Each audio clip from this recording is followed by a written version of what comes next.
নমস্কাৰ শিক্ষক শিক্ষয়িত্ৰীসকল আপোনালোকে জানে যে জিটি আৰু পিজিটিৰ যিটো টেট পৰীক্ষা অনুষ্ঠিত হৈ গৈছিল সেই টেট পৰীক্ষাৰ ৰিজাল্ট অহাকালি অৰ্থাৎ 30 তাৰিখ মে মাহৰ 30 তাৰিখ 11টা বজাত ৰাতিপুৱা আপোনালোকে ৱেবছাইটত নিজৰ ফলাফল পাব madhyamik.assam.gov.in এই ৱেবছাইটত গৈ আপোনালোকে নিজৰ লগইন আইডি আৰু পাছৱৰ্ডেৰে নিজৰ ৰিজাল্ট মাৰ্কশ্বিট চাব পাৰিব।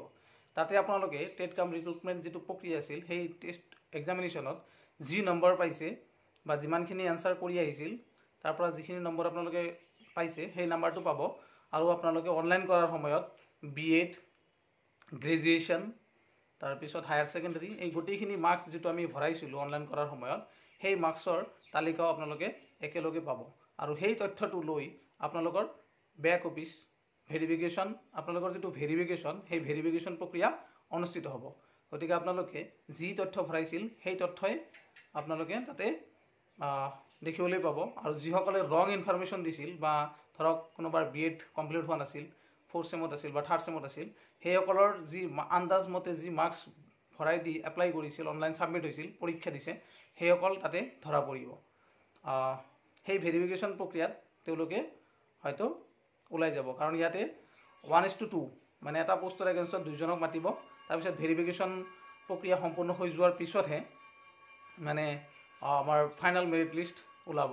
এতিয়া জাষ্ট কোৱালিফাই যিসকল কৰিব 1:2 হ'ব পাৰে সেই পৰিপ্ৰেক্ষিততে এই ৰিজাল্টখন ওলাব আৰু ৰিজাল্ট ওলোৱাৰ পিছত আপোনালোকে নিজৰ স্ক'ৰ কাৰ্ড লৈ ভেৰিফিকেশ্যনত যাব।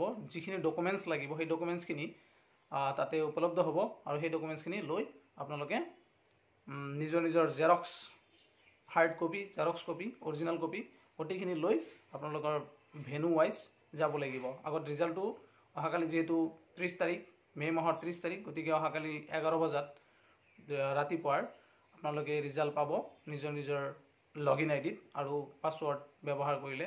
এইখিনি আছিল আজিৰ আপডেট। আপোনালোকে ভাবিব যে আমি যি পৰীক্ষা দিলোঁ তাৰ এগেইনষ্টত ফলাফল নাপালোঁ গোটেইখিনি আপোনালোকে ফলাফল পাই যাব। অহাকালি পিজিটিৰ ফলাফল ওলাব 11টা বজাত। জিটিটো এতিয়ালৈকে কনফাৰ্ম হোৱা নাই কাৰণ জিটিৰ এতিয়ালৈকে নটিচ দিয়া নাই। মই ইয়াতে আপোনালোকৰ এই নটিচখন আপলোড কৰি দি আছোঁ আপোনালোকে চাই ল'ব। ধন্যবাদ। যিসকলৰ বিএড 4th চেম আছিল সেইসকল ছাত্ৰ ছাত্ৰীৰ এগেইনষ্টত বহুতো মেমৰেণ্ডম দিয়া হৈছে আৰু অফিচে শিক্ষামন্ত্ৰী মহোদয়লৈ গৈও এই মেমৰেণ্ডমবিলাক দিয়া হৈছে। গতিকে সেই শিক্ষক শিক্ষয়িত্ৰীসকল যিসকলে মানে আন্দাজমতে এটা নাম্বাৰ বহাই দি তাৰপিছত এপ্লাই কৰিছিল সেই শিক্ষকসকলক ভেৰিফিকেশ্যন প্ৰক্ৰিয়াত হয়তো ধৰা পেলাব। এইখিনি আছিল ভিডিঅ'টোত।